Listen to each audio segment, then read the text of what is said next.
Sabe, da usina até a tomada na parede, um elétron faz uma viagem e tanto só para acender uma lâmpada.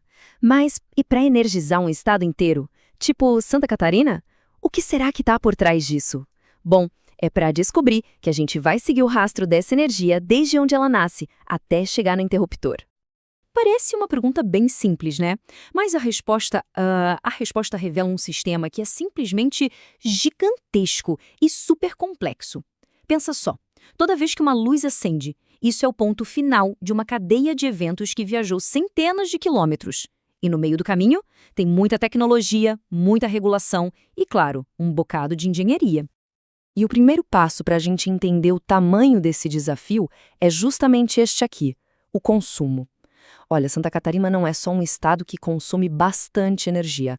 Ele tem uma das maiores médias de uso por pessoa do Brasil. Isso, claro, coloca uma pressão gigantesca na infraestrutura e não é de vez em quando não, é todo santo dia.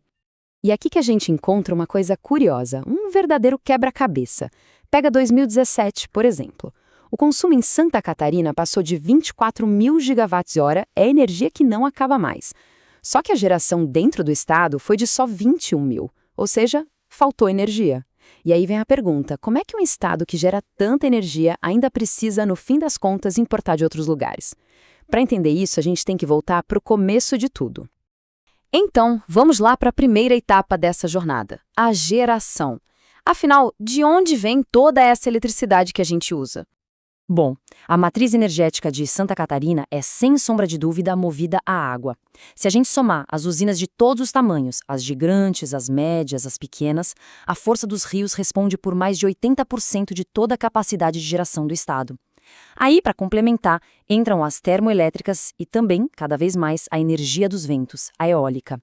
E claro, depender tanto da água tem seus prós e seus contras, né? E essa geração de energia não acontece por igual em todo o estado, não. Muito pelo contrário. A região do oeste catarinense é, de fato, a grande usina do estado. É lá que está concentrada a maior parte da potência. O que isso quer dizer na prática? Quer dizer que aquele elétron que está acendendo a luz numa casa lá no litoral, muito provavelmente nasceu a centenas de quilômetros dali, lá no interior. Ok, a energia foi gerada. E agora? Como é que ela chega até a gente? Bom, essa é a fase da distribuição. E já adianto, é uma viagem longa e que tem, como a gente vai ver, algumas perdas inevitáveis pelo caminho. E o ponto-chave para entender isso é o seguinte: nenhuma transmissão de energia é 100% perfeita. É a física, não tem jeito. Parte da energia acaba se perdendo no caminho, vira calor nos fios, nos transformadores. Pensa numa mangueira de jardim bem comprida. Por mais que você tente, um pouquinho de água sempre vaza ou evapora antes de chegar lá na ponta. Com a eletricidade, é a mesma coisa. E essa rede de transmissão é uma coisa de louco, super complexa. Dá uma olhada nesse diagrama. Ele mostra todos os caminhos, os componentes, os fios, os transformadores, tudo por onde a eletricidade tem que passar. E o detalhe é, em cada uma dessas etapas, um tiquinho de energia se perde. Sozinho não parece nada, mas vai somando isso ao longo de centenas, milhares de quilômetros, aí sim, essas pequenas perdas viram um volume considerável. Tá, mas como é que se mede essa perda toda que acontece em tudo que é canto da rede? Na prática, é quase impossível. E é por isso que a ANEEL, a Agência Nacional de Energia Elétrica, entra em cena. Ela não vai medir cada perda, mas cria modelos matemáticos para estimar um nível de perda que seria considerado eficiente. E é esse número, essa estimativa, que vai parar lá no cálculo final da nossa conta de luz. Beleza, então vamos avançar um pouco. A gente já viu a jornada física da energia. Agora, como é que tudo isso se transforma no valor que a gente paga no final do mês? É aqui que entra a regulação, que é a grande ponte entre a engenharia toda e a nossa fatura. E nessa história, a gente tem dois personagens principais. De um lado, a ANEEL, que é tipo o juiz do jogo, sabe? Ela define as regras que valem para o Brasil inteiro. E do outro lado, a gente tem a Celesc, que é a concessionária local de Santa Catarina. Ela é o time que joga em campo, operando dentro daquelas regras para fazer a energia chegar na casa das pessoas. Mas afinal, para onde vai o dinheiro da nossa conta de luz? Essa é uma parte que pode surpreender muita gente. Olha só, quase metade de tudo que a gente paga é só o custo para comprar a energia de quem gera. O resto do valor se divide entre o transporte dessa energia pela rede, os custos da própria distribuidora, como a Celesc, para manter tudo funcionando, e também vários encargos impostos do setor. E para organizar essa salada de custos, a ANEEL basicamente divide tudo em duas cestas. Pensa assim, a parcela A tem aqueles custos que a Celesc não consegue controlar, tipo o preço da energia que ela é obrigada a comprar. Já a parcela B tem os custos que sim estão na mão dela, como a manutenção da rede, os salários, a eficiência da operação.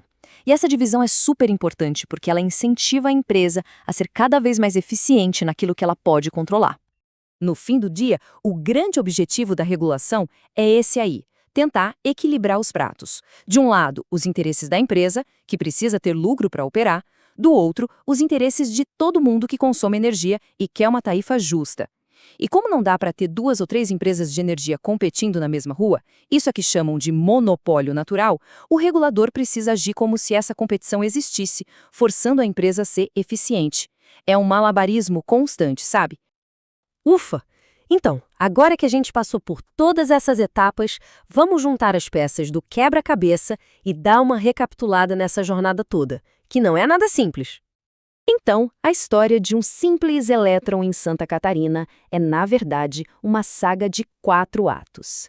Primeiro, o nascimento, lá nas usinas, principalmente as hidrelétricas do Oeste. Segundo, a longa viagem, através de uma rede gigante onde um pouco da energia se perde no caminho. Terceiro, a chegada, com um preço na conta que reflete toda essa estrutura de custos. E, por fim, a supervisão, com o regulador o tempo todo de olho, tentando manter o equilíbrio justo para todo mundo. E tudo isso nos leva a uma pergunta final, que fica no ar. Santa Catarina continua crescendo, a demanda por energia só aumenta e a gente precisa de fontes cada vez mais limpas e sustentáveis. Então, como é que o sistema de energia do Estado vai evoluir para dar conta de tudo isso? Como garantir energia para o futuro, mantendo aquele equilíbrio delicado entre o custo, a confiabilidade e a sustentabilidade? Fica aí a reflexão, porque a jornada do elétron, essa com certeza continua.